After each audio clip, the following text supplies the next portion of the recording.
Hey, what's going on, everybody? This is John Jank Gaming on the mic here, coming at you with a brand new episode of the Earlham Team Builder Dynasty here on NCAA 14, featuring that college football revamp, of course, and we are here with our very first podcast episode of season number 6. We got quite a few things going for you guys here today. Gonna go ahead. We're going to take a look at some recruiting tape that just came in from a couple of our premier recruits that we're looking at from our recruiting board. Take a look at the rest of that recruiting board as well. And then we're going to go ahead, recap the first quarter of the season, as well as have a preview of the next opponent that we're going to face. Our first ever, conference opponent, in the history of Earlham's Big Ten history. So it's going to be a really good one, so make sure you smash that like button. Hit subscribe if you have to be brand new as well. Let's go ahead and get into it, see what we got going down with our premier recruits. So the first notable recruit that I want to go ahead and talk about is Isaiah Ramsey. He is a 4-star defensive end, 6'3" guy. The Kingwood, Texas product is somebody that we're really excited about. He's a 76 overall. Can do a little bit of everything. He can stop the run. More known for pass rushing abilities, though, as he's just a really good, well-rounded guy. He's gonna give offensive lines problems for sure, which I'm something that we're really happy about, and we're almost on the verge of bringing him in. And then another player that I want to talk about as well is Rory Parks, 6'4", 213 pounds. This dude, a really good red zone target with that 6'4" size, and really talented player too. 4-star recruit out of Sanford, Florida, and he's a guy that even though he is listed as a possession receiver, he can also come up in here and do a really good job of getting some returns in as well, both in the kick return game and in the punt return game as well. So I'm really ecstatic, to potentially bring this guy in. Right now, it's basically between us and Illinois.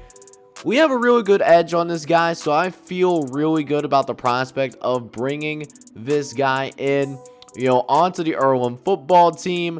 I can't wait to see what this kid is capable of. He can step in right away and be a very good product for us early on, get some immediate playing time as a true freshman.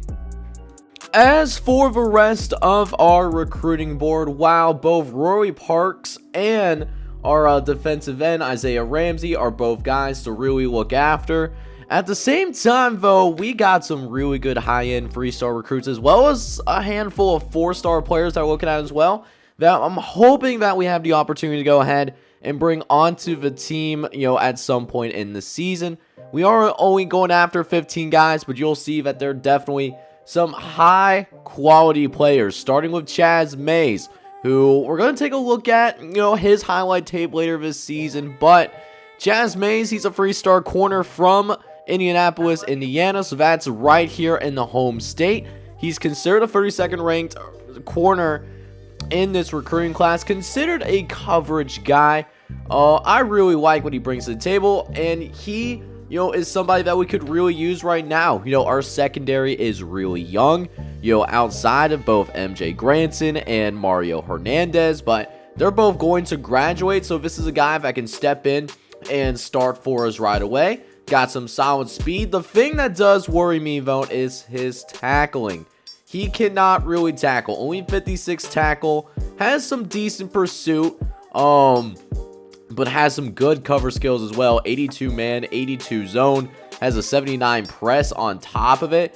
Guy that, could do a pretty good job, of being in one-on-one coverage, being put on his own island, coming in as a true freshman potentially. And right now, it does seem like we are starting to pull away a little bit. It's between us, Marshall, and Kentucky in terms of athletic scholarships. We're starting to pull away, and we also have the first visit. So when we do have, our visit with Chaz Mays, I would not be shocked if this is a guy that does decide to sign with us on the dotted line after we go about signing our after having him over for a visit.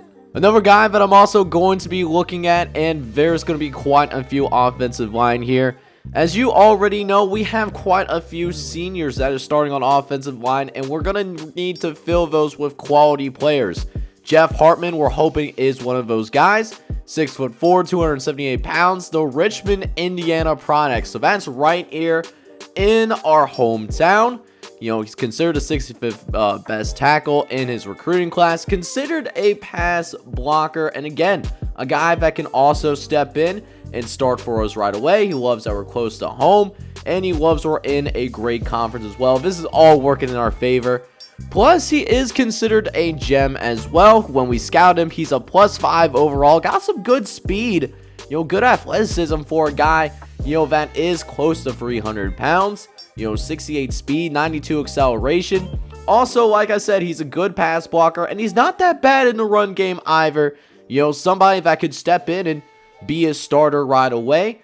And there's quite a few schools that have at least gave him an official visit, but right now it's only between us and Purdue that have actually offered him a scholarship. We are his first visit, and we are pulling away from Purdue, so I would think that we should be able to bring this guy in as well. Now, from an overall perspective, the best player that we are looking at in our recruiting class is Chad Shelby. 4-star recruit, 6'5", 305 pounds from Brandon, Florida. He is the 4th best center in this recruiting class, and he's the best overall guy that Earlham has recruited after since, we try to go after Jacob Ramos all the way back in season 1, and he was a kicker, and we tried to go after an athlete that was a 5-star guy. He was really good too, but he wasn't as talented as Chad Shelby was. Now, Chad Shelby has quite a few scholarship offers, and what might hurt us a little bit is, Brandon, Florida is a little bit farther away from, Earlham College, and there is some SEC schools that are looking at him, such as Ole Miss, Mississippi State, and Kentucky. Rutgers is also in the mix as well, but it looks like we are going to make it into the Final 5. Notre Dame, South Carolina, Washington State, and Texas State have also offered scholarships, with Alabama showing some interest there as well. So definitely a crowded field for his services, but I think we will at least be in the running to bring Chad Shelby in. This is going to be a recruiting battle that I expect for us to carry into the offseason. But the good news is he, like I said, 80 overall, has 80 pass block, 86 run block, 80 impact as well. This would be a guy that would be a high quality player for us right away. It will really help us out on the offensive line. Moving back over to the perimeter, we have Kevin Jackson, who is another 4-star prospect, although he's out there playing wide receiver. We're actually going to go ahead and take a look at his recruiting tape later on this season as well, but for the time being, Kevin Jackson is the 36th ranked wide receiver in this class, and hailing from Winter Haven, Florida. That sounds like a castle out of Game of Thrones, if I say so myself. Not as bad of a recruiting battle as it was with Chad Shelby. Looks like only Minnesota is in the running with him. But I really do like what Kevin Jackson can bring to the table. Has some burner kind of speed on him, kind of like how Derek Blue is on our squad right now. Got that 91 speed. His catching isn't that bad either, 70 catching. And the route running is pretty good too. He has 84 route runs, 74 release. Not great, with the one-on-one ball. Only a 61 spec catch, 66 catch in traffic. So that's a part of his game that he does need to work on just a little bit, but a good player overall. Now, we are the only school that has also offered him a visit thus far. Minnesota did also offer him a scholarship for the time being. This is also a kind of close recruiting battle, but since we have went ahead and gave him his visit, likely going to be first, I wouldn't be shocked if we brought in Kevin Jackson as well. Another player on this offensive line that we're looking at is Mark Dunbar. He's from Port St. Louis, Florida, the 13th ranked guard in this recruiting class. Close to 300 pounds, and we're in a recruiting battle with him as well between Georgia, Maryland, and Mississippi State. You know, the good thing about Mark Dunbar, though, he loves the idea of playing at Earlham College, though. You know, loves the fact he can start early. He loves going to a coach that is a national champion, at least a defending national champion, and the Big Ten is considered one of the best conferences in college football as well, and it's a pipeline. And he's a gem as well, you know, +5 overall. Very good pass block, very good run blocker as well, good acceleration as well, all things that I really love to see. Now, Georgia and Mississippi State have offered scholarships, while Maryland is certainly showing some interest, but I don't know if they are going to go ahead and offer him a scholarship just yet. Again, this will be a tough battle, you know, for us, you know, trying to go into SEC territory, you know, and get some really good linemen, you know, down from the deep south. But if we can bring Mark Dunbar in, same thing, he can step in and be a starter for us right away. Another player that could step in and start for us right away over on the defensive side of football, though, is Jason Page. 6'3", 209 pounds. He is representing from Daytona Beach, Florida. We will also take a look at his stuff later on, but, you know, Jason Page, you know, 28th ranked outside linebacker in this recruiting class, so certainly a high-end 3-star prospect. And, you know, same thing, you know, really what he loves about Earlham College is the ability to, you know, be able to get on the field early potentially, and it's a great conference to play in as well. And Jason Page got some good stuff, you know, good attributes for a linebacker, has 77 speed, 87 acceleration, you know, also has good coverage on top of it. The thing with him that he definitely does need to work on is he only has 70 tackling, which I wish was a little bit higher for a linebacker, you know, somebody in that front seven. But if he does, you know, get that tackle, he's got good hit power, he's got good pursuit, and he also has some good play recognition as well. That's at a 79 as well. As we go ahead and take a look at other schools that are looking at him. And right now, it's between us and Indiana.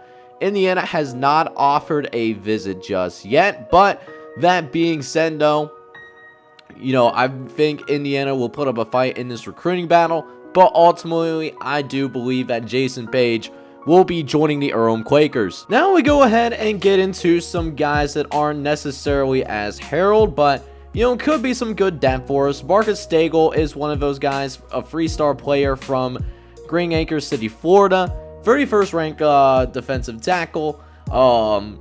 Not as good as what I hoped he would be. You know, not very fast, which is not that big of a deal for a defensive tackle. You know, you expect your DTs to go ahead and clog up as many holes in the running game as possible, so that, you know, your linebackers, you know, your defensive backs can come in, you know, and make a play on the ball, make a play in the backfield. Same thing with the defensive ends as well, in terms of them trying to make a play in the backfield. Does have some decent block shedding abilities and a decent tackler. I do think Marcus Stagel would need to be redshirt. Same thing could be said for David Foster as well, the 6', 208 pound product from Clearwater, Florida. He is considered the 65th best athlete in this recruiting class. But that being said, though, doesn't really stand out too terribly much, you know, at the position. He's a good athlete. 81 speed, 84 acceleration, you know, certainly not a bad athlete whatsoever. I kind of picture him as a safety, you know, does have good man coverage at 73 and has, you know, okay zone coverage at a 66 as well. Either that or a linebacker maybe. Certainly not necessary. Well, maybe he is an offensive player, maybe a possession wide receiver or running back. But I kind of picture him more so on the defensive side of football for right now. Another guy that we're looking at is James Turner, the 3-star defensive end from Port Neche, Texas. And no one's really going after him too heavily. And, you know, James Turner is also another guy that doesn't necessarily live up to the hype that he kind of has around him. You know, more of a developmental piece, probably somebody that will have to redshirt his freshman year, but, you know, can be a good depth piece for us down the line. Benny Clifford does seem like an intriguing prospect. However, he's a 3-star guard from Irving, Texas. Right now, Wisconsin has the edge on him for the time being.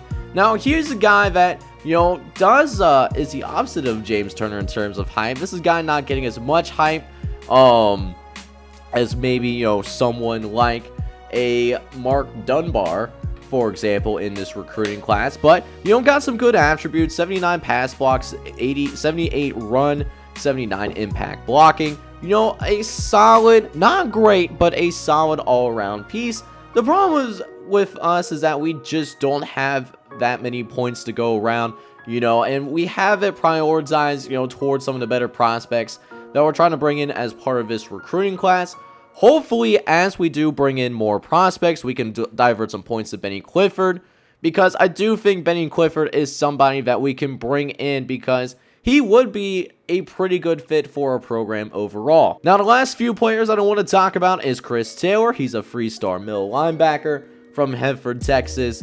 Got some good speed on him, 80 speed. I do like to see that, but the thing with him is not really good in coverage, so probably somebody you want consistently attacking downhill.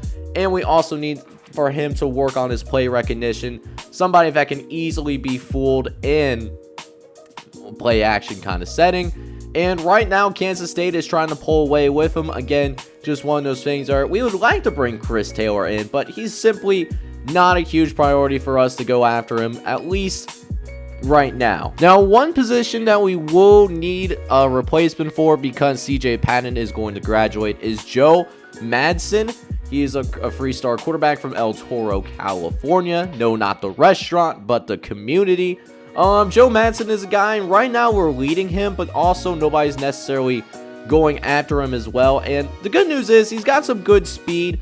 Reminds me a lot of what Miami Uiagalelei got to the table. And more of an athlete at that quarterback position than an actual quarterback, to say the least. Only has 69 throw accuracy, which could be an issue, and doesn't have a rocket of an arm.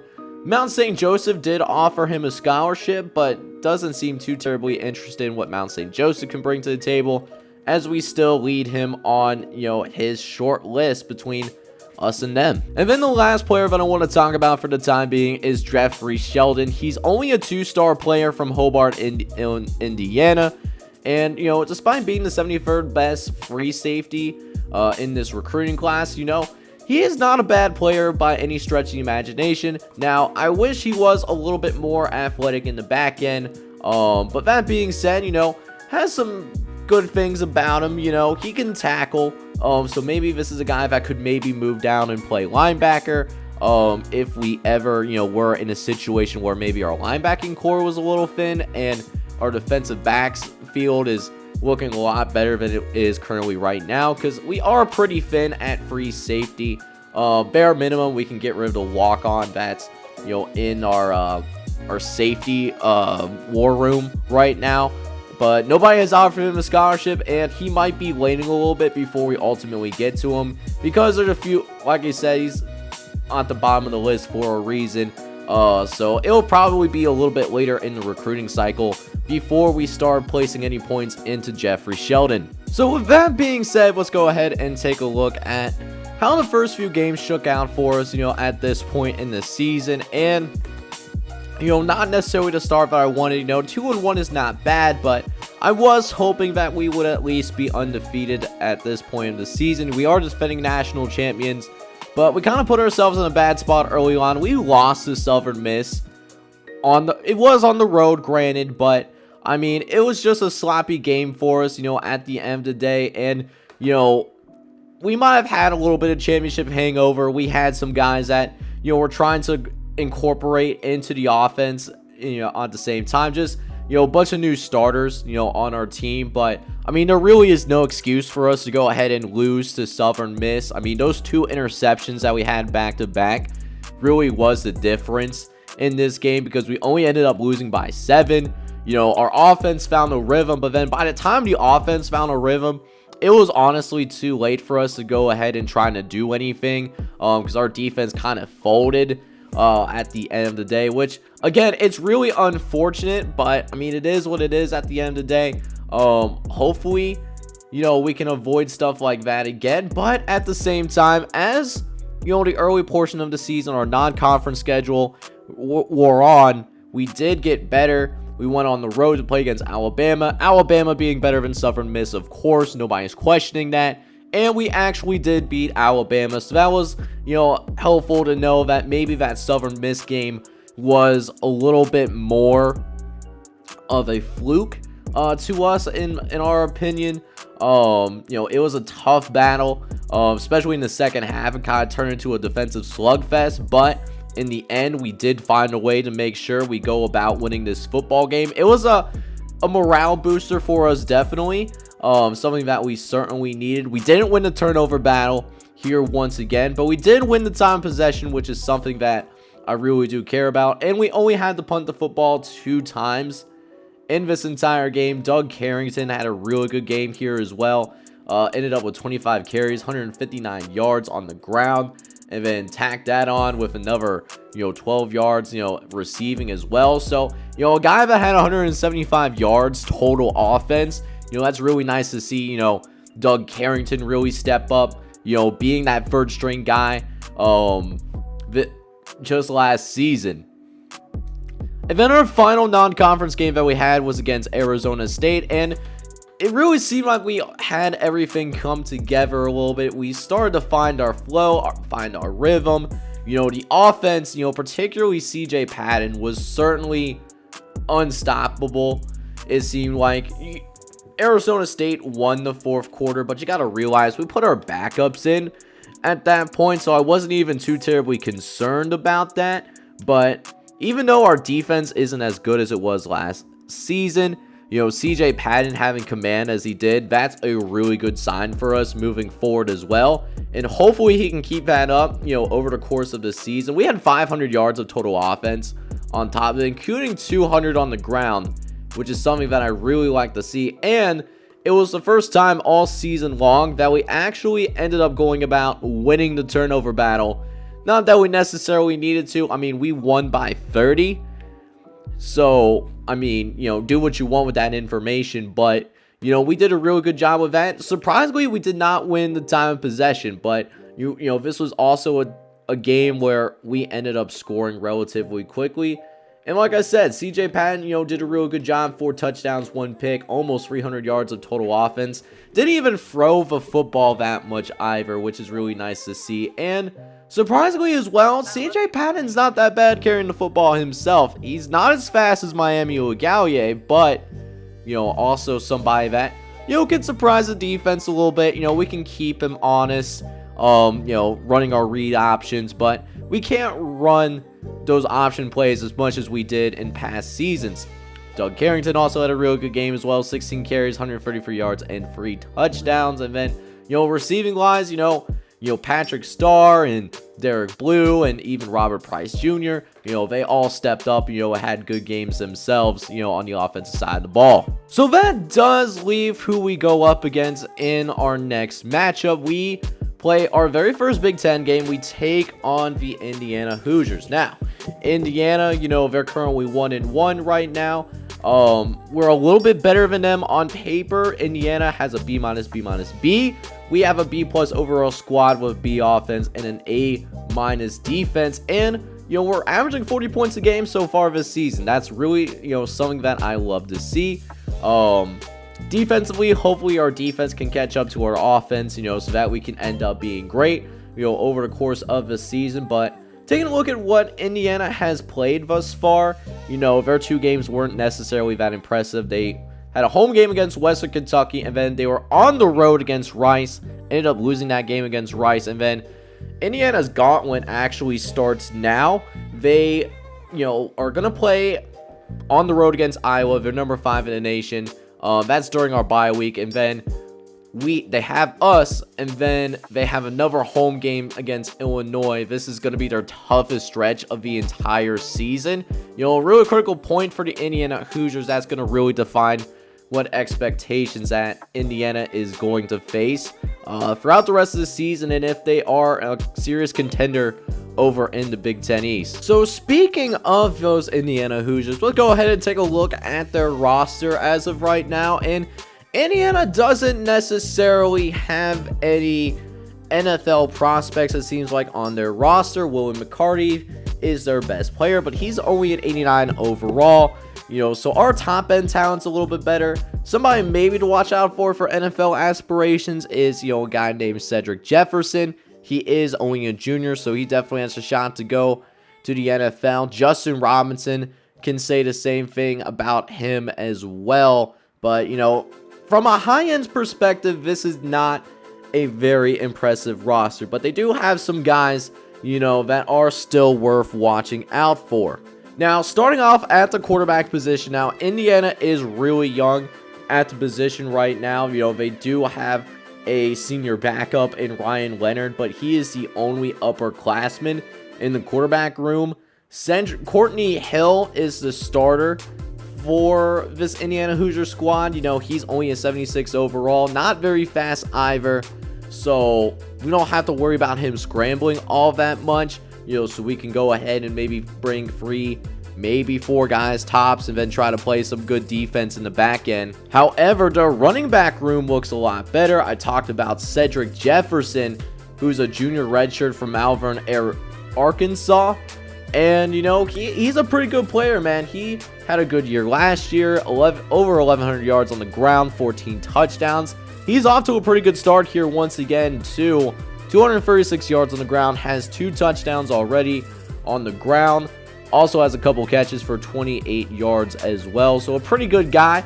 Not very quick, though. More of a guy that will try to run you over. He has a great truck, a 94 trucking, 87 carry. Has phenomenal vision as well, 95 ball carrier vision. Has a 92 stiff arm to go with it as well.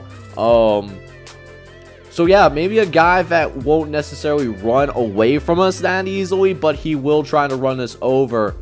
On the other hand, though, they do have a couple of lightning picks, to relieve Cedric Jefferson every once in a while. Shane Washington and Brian Jackson, both are, backup running backs. And both of them are pretty fast guys. They both have 91 speed.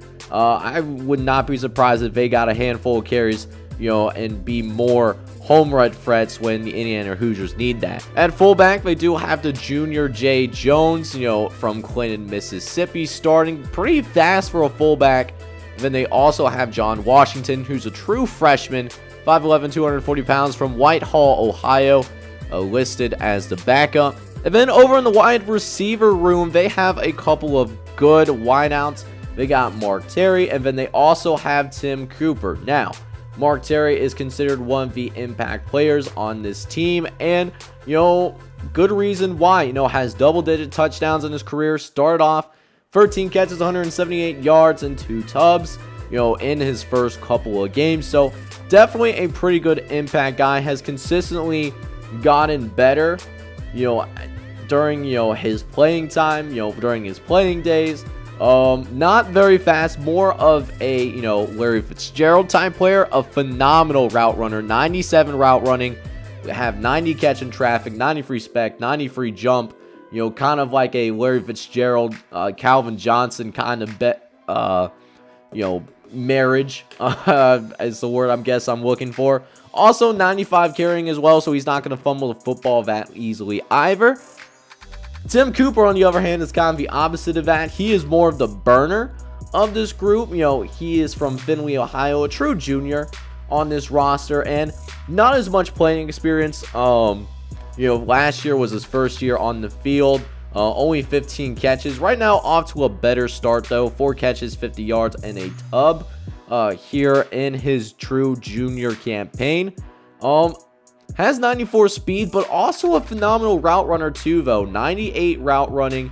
The thing with him is he simply has a hard time catching the football straight up and down, and that's the most important thing you need to do as a wide receiver. So that definitely holds him back a little bit. He does have 87 catch and jumping traffic, 80 free jump, 94 carry as well, and has a half decent juke and spin move that he can go to as well. And then after that, a bunch of young guys on this roster as well. Promising young talents, such as Justin Henry, Doug Jones, Marcus Edmonds, and Brent Rush. All of those guys are pretty fast, but, all also have a difficult time of catching the football. But they could pose problems for our defensive backfield, because we aren't that experienced outside of Mario Hernandez and MJ Granson as, as actual starters. Over at the tight end position, though, they got Patrick Quinn, who is a senior redshirt from Lexington, North Carolina. He could pose some matchup problems here as well. 6'5", 253 pounds. They don't really use him that much in the passing game. He only has 7 catches right now in his collegiate career, but he can certainly pose problem for us if he does, get more involved in that passing game. He has 85 speed for a 6'5" guy. That could be a huge issue for us. Also, but is more known for his blocking, though. Has 80 pass block, 77 run block. This is a guy that will, get some chips and maybe, leak out into the flat, or, try to run a little out route, something like that. But yeah, Patrick Quinn could pose a matchup problem for us. Backing him up, though, is Jerry Stephens. I'm not personally worried about him. Doesn't have as much size. 6'2", 250 pounds. Nice balance kind of guy. Not as good of a blocker. But doesn't exactly jump off the tape either when he's running routes. So the offensive line for the Indiana Hoosiers is not too bad, but they do have a couple of weaknesses. One such weakness is Derek Wesley. He's going to be listed as the starter over at left tackle. From Rising Sun, Lebanon, Delaware. He's only a 62 overall. And, this is also a guy that, last year was his first year on the field, playing some true college football. He gave up double-digit sacks last season. Somebody that maybe, Finn Otis or Chris Ty could take advantage of. But the interior of this offensive line is pretty good, though. They got Kevin Jones, who is a true sophomore, but is already an 82 overall, though. From Grosse Ile, Michigan. Already has 5 pancakes versus 1 sack given up thus far. And has great acceleration as well. Has 93 excel. Great pass blocking as well. Their center, Rob Bryant, he's pretty solid as well. 6'2", 334 pounds. Definitely a behemoth.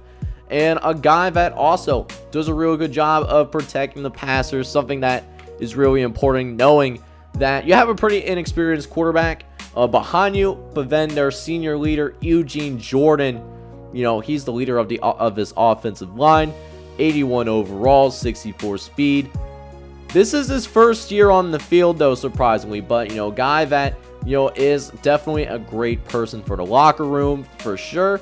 81 overall guy, finally getting his chance to start, and he's pretty good too. However, the other weakness that I was referring to on this offensive line is Maurice Randall. This is just 6 months ago, this guy was going to senior prom, but he's got good size though. 6'3", 280 pounds, has 7 pancakes and 1 sack given up thus far. Now, over on the defensive side of the football, we go ahead and check out what the Indiana Hoosiers have. And they do have Brandon Peterson, who is considered one of their impact guys. 80 overall guy, 74 speed.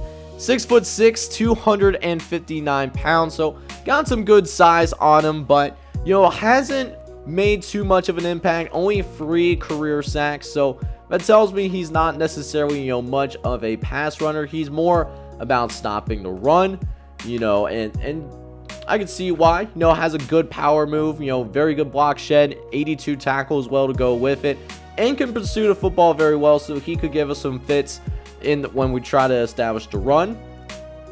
However, on the right end, Chris Page is also starting for him out of Florence Graham, California, which is a city that we did recruit from in the past, but Chris Page is somebody that I'm not necessarily worried about.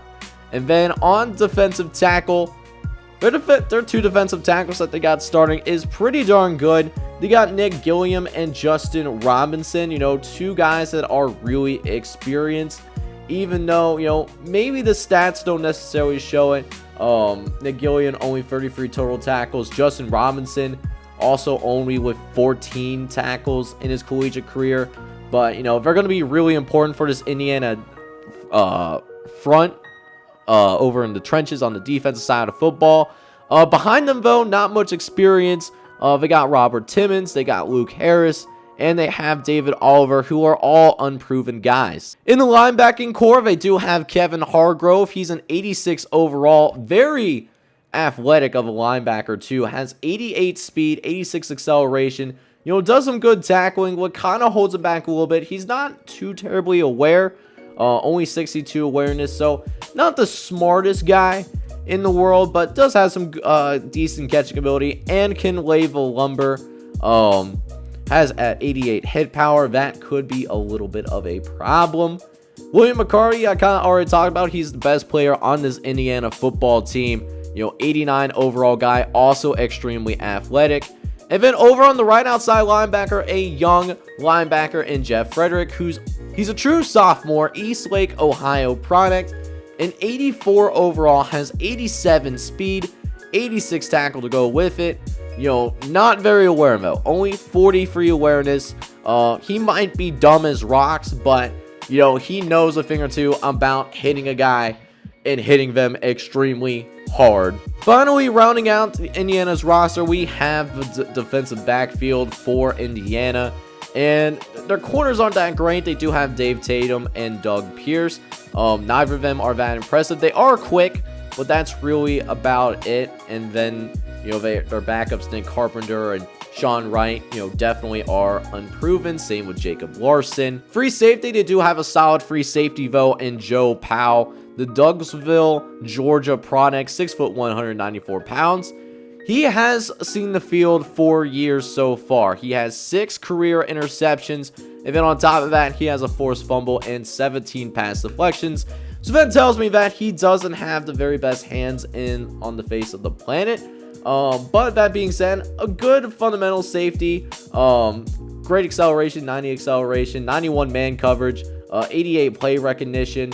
The catching is okay. He's only a 76 catching, but really makes his money, pursuing the football, kind of like a missile that can lock in on you at any second.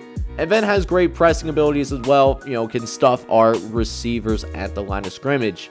And then over at strong safety, we have Terrence Chapman. He is also a senior, hailing from Twinsburg, Ohio. Considered a hard-hitting type, but that, his hit power isn't that great for somebody that is labeled as a quote-unquote hard hitter. Now, he can tackle pretty well, 84 tackling. He's great, in that run defense, especially with that 80 speed. Also has 88 zone coverage as well, so not going to be a guy that's going to be fooled easily by the play action. Decent play recognition as well. Good pursuit of the football too, and has an 84 jumping ability too, and sitting at 6'3", that makes him, a guy that more likely than not wins one-on-one battles on the outside, at least before he goes up against us. Finally, at kicker, they have a guy named Dennis Jackson, who honestly is hot garbage, 5'10", 194 pounds. Only a 63 overall, has 64 kick power, 62 accuracy. So expect some returns in the kicking game. They do have Joe Phillips at punter though. He is an 86 overall. He's a lot better, more of an accuracy kind of guy, but even his kick power is pretty good. 86 kick power, 88 kick accuracy. So Joe Phillips will, if he does, get asked to punt the football, he can boot it a pretty decent distance. So with that being said, next episode we will go on the road for our very first Big Ten game in school history. We will take on the Indiana Hoosiers, who did end up losing to Iowa. It's going to be a good episode, man. I am excited to start, Big Ten action for the very first time. And if you are as well, I do need you guys to go ahead and do me a favor. Smash that like button for me, and then also hit me up down in the comments, and shoot, if you have to be brand new as well, hit that subscribe button as well. It helps grow the community that we got going on here. But with that being said, this is John J. Gaming on the mic signing off, but I'm hoping you're all out there having a good one. Take care, everybody.